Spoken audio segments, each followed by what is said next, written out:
So hello guys, this is Manoj Singh Rawat. तो guys, आज हम बात करेंगे फिजिक्स के बहुत ही इम्पोर्टेंट टॉपिक के बारे में, जो कि लगभग आपका 11th और 12th में भी, 11th में शायद 11th की फिजिक्स में और बीएससी फर्स्ट सेमेस्टर की फिजिक्स में जो आपका बहुत ही इंपॉर्टेंट टॉपिक है, जो है थ्योरम ऑफ पैरेलल एक्सेस। तो कैसे आप ये आपको सीधे आप क्या कर सकते हैं, आपको 11th में भी, 11th के लिए भी, 11th के स्टूडेंट के लिए भी ये बहुत इंपॉर्टेंट है। और क्या है, बीएससी फर्स्ट सेमेस्टर के स्टूडेंट्स के लिए भी गाइज ये बहुत ही इंपॉर्टेंट टॉपिक है। टॉपिक का नाम है थ्योरम ऑफ पैरेलल एक्सेस। अगर कोई स्टूडेंट हिंदी मीडियम से है तो हिंदी मीडियम में से कहते हैं समांतर अक्ष की प्रमेय। क्या कहते हैं? समांतर अक्ष की प्रमेय। तो गाइज, हम यहाँ पे बात करेंगे थ्योरम ऑफ पैरेलल एक्सिस। तो थ्योरम ऑफ पैरेलल एक्सिस का जो स्टेटमेंट होता है गाइज, वो क्या होता है? The movement of inertia of a body about any axis is equal to its movement of inertia about a parallel axis through its centre of mass plus the product of mass of body and a square of perpendicular distance between two parallel axis. तो guys, जैसा कि मैंने पहले भी कहा था कि आपको अगर स्टेटमेंट समझ में नहीं आता है तो किसी भी थ्योरम का या किसी भी चीज़ का, तो आप सबसे पहले तो उसका क्या होता है, जो मैथमेटिकल एक्सप्रेशन होता है गैस, उसका जो मैथमेटिकल फॉर्म होता है उसको समझने की कोशिश कीजिए। अगर आप उसको समझ के गए तो आप अपने मन से, अपने हिसाब से क्या बना सकते हैं, स्टेटमेंट बना सकते हैं। जैसे यहाँ पे मैथमेटिकल फॉर्म क्या है, I is equal to I C M plus M D का एम डी स्क्वायर। तो यहाँ पे हम समझेंगे कि ये सी एम क्या होता है, सेंटर ऑफ मास, और ये एम का मतलब यहाँ से आके जो मास होता है टोटल अक्स का, एक्सेस का। और जो है डी स्क्वायर होता है इस पॉइंट से इस पॉइंट के बीच की जो डिफरेंस है या डिस्टेंस है वह एस डी है, स्मॉल डी से दिखा। तो गाइज, हम पहले ही समझेंगे कि जो थ्योरम ऑफ पैरेलल एक्सेस है वो है क्या।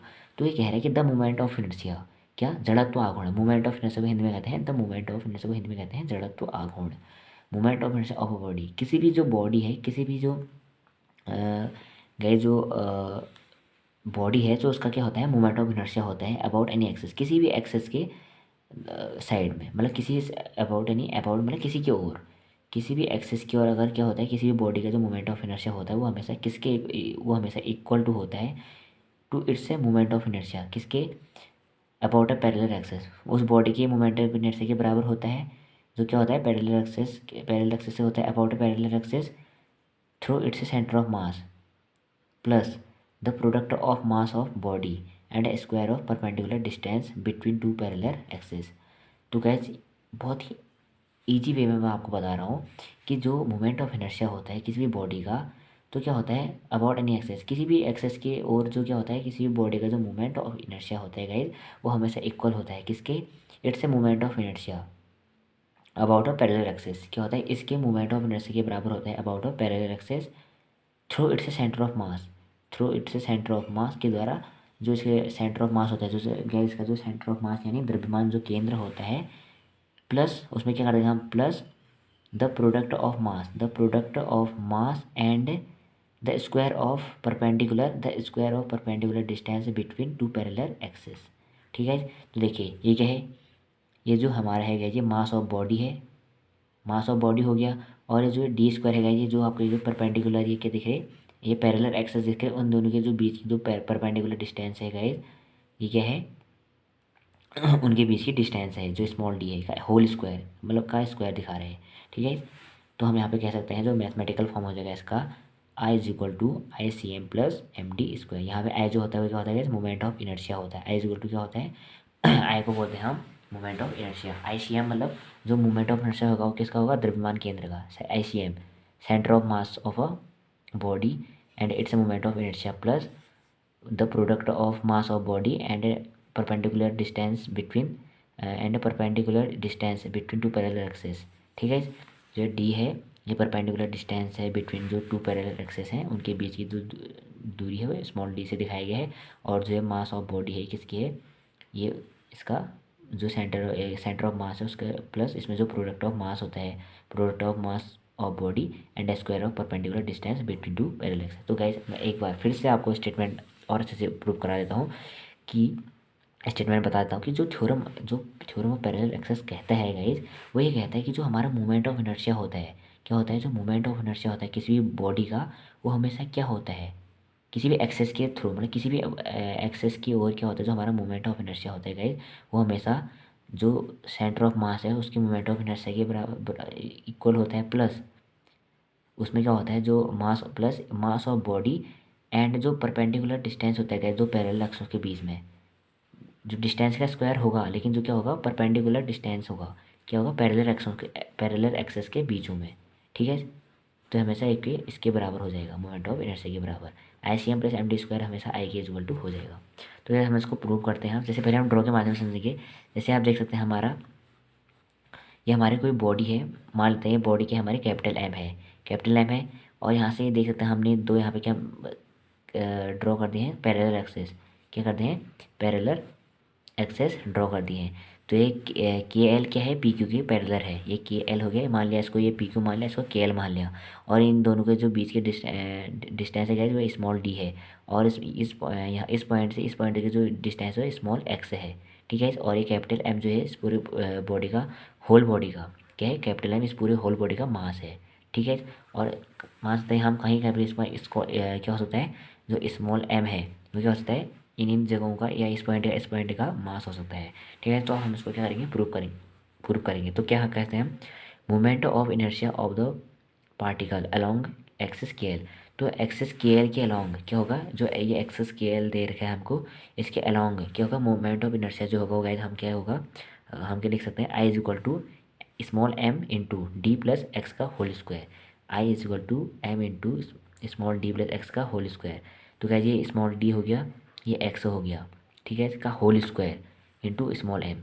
ठीक है, आई सो डी होगा। तो हम इसमें क्या लिखते हैं फिर, moment of inertia for the whole body along the axis K L.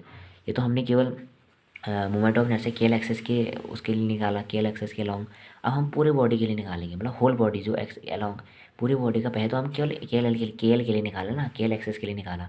अब क्या करेंगे, जो इस पूरी होल बॉडी का है इसका जो मास निकालेंगे वो किसके अलोंग निकालेंगे, के एल एक्सेस के दौरान निकालेंगे। तो क्या हो जाएगा हमारा I is equal to summation लग जाएगा इसे। अगर हम किसी के लिए भी पूरे के लिए निकालते हैं तो वहाँ पर हमारे क्या लग जाता है, समेसन लग जाता है। तो I is equal to summation M into D plus X का होल स्क्वायर। अब यहाँ पे हमारा फॉर्मूला लग जाएगा ए प्लस बी का होल स्क्वायर वाला। तो ऐसे summation M into D square plus X. तो गाइज यहाँ पे क्या हो जाएगा हमारा, I is equal to summation M into D plus X का होल स्क्वायर। अब यहाँ पे हमारा क्या लग जाएगा, फॉर्मूला लग जाएगा कहाँ पे, ए प्लस बी का होल स्क्वायर वाला। इसका फॉर्मूला क्या होता है, A square plus B square plus two A B. ठीक है, तो हम यहाँ पे लिख देंगे summation M into D square plus X square plus two D X. वैसे नीचे इसको क्या लिख देंगे, जैसा ये इससे ये पूरे अंदर मल्टीप्लाई हो जाएगा। तो इसको कैसे लिख सकते हैं, summation M D square plus summation M X square plus summation M two X या टू एम एक्स भी लिख सकते हैं इसको। ठीक है, तो आप देख सकते हैं यहाँ पे जो मैंने लिखा है, जो इस पी क्यू एक्सेस का मोमेंट ऑफ इनर्शिया होगा स्मॉल एम एक्स स्क्वायर होगा, और पूरे होल बॉडी के लिए क्या हो जाएगा, समेसन एम एक्स स्क्वायर हो जाएगा। ठीक है, ये केवल इसी एक्सेस के लिए है, बस पी क्यू एक्सेस के लिए मोमेंट ऑफ इनर्शिया। अगर हम होल बॉडी की बात करेंगे तो क्या यहाँ पे क्या लग जाएगा, समेसन लग जाएगा। समेसन का मतलब पूरे के लिए होता है। तो जैसे हम इसको क्या लिख सकते हैं, आई इज इक्वल, यहाँ पे हम लिख सकते हैं I is equal to I C M plus M D square. ठीक, कैसे लिखा हमने, तो यहाँ देख सकते हैं आई की जगह पे आई आया, और जो M summation M X square है, समेसन एम एक्स स्क्वायर है, उसकी जगह पे हम क्या लिख सकते हैं, आई सी एम लिख सकते हैं। क्या लिख सकते हैं, आई सी एम लिख सकते हैं। इसकी जगह पे एम एक्स स्क्वायर की जगह पे क्या लिख सकते हैं हम, आई सी एम। और यहाँ पर plus summation M D square plus summation M two D X, इसकी जगह पर क्या लिख सकते हैं हम, M capital M D square, क्या लिख सकते हैं, कैपिटल एम डी स्क्वायर लिख सकते हैं। ठीक है, अगर आपको कहीं पर कोई भी डाउट है गाइस तो आप मुझसे दोबारा पूछ सकते हैं। जो अगली वीडियो में गाइस हम क्या करेंगे, थ्योरम ऑफ परपेंडिकुलर एक्सिस के बारे में पढ़ेंगे। वीडियो काफ़ी लंबा हो जा रहा है नहीं तो अगर आपको फिर से समझ नहीं आया तो गाइस आप मुझसे पुनः पूछ सकते हैं। इसको आप अच्छे से समझ सकते हैं। जो मैथमेटिकल फॉर्म देखा है मैंने, ये मैथमेटिकल फॉर्म अगर आपको समझ में आ सकता है तो आप स्टेटमेंट अपने हाथ से खुद ब खुद बना सकते हैं। उस प्रकार यहाँ पे प्रूफ देख सकते हैं गाइस। पहले के एल एक्सिस के अलोंग निकाला हमने, फिर उसको क्या करता है, पूरे होल बॉडी को निकाला है। केएल एक्सेस से पहले क्या, खाली केएल के लिए निकाला, फिर पूरे बॉडी के एक्सेस निकाला, बॉडी के अलोंग निकाल दिया केएल एक्सेस की। ठीक है, फिर यहाँ पे समेसन लग जाएगा, क्या I is equal to M into D plus X का होल स्क्वायर लिखना है। फिर यहाँ पे समेसन लगा देना, बस सॉल्व करते जाना है। Is equal to I is equal to I C plus M D का होल स्क्वायर, हमारा क्या आ जाएगा गाइज, इसका प्रूफ आ गया। Okay guys, thank you so much for watching. अगर कहीं भी समझ में नहीं आया तो गाइज आप मुझे कमेंट में बता सकते हैं। अगर आपको वीडियो पसंद आई तो please like share comment, and जो नए हैं अभी तक प्लीज़ सब्सक्राइब कर दें। Thank you.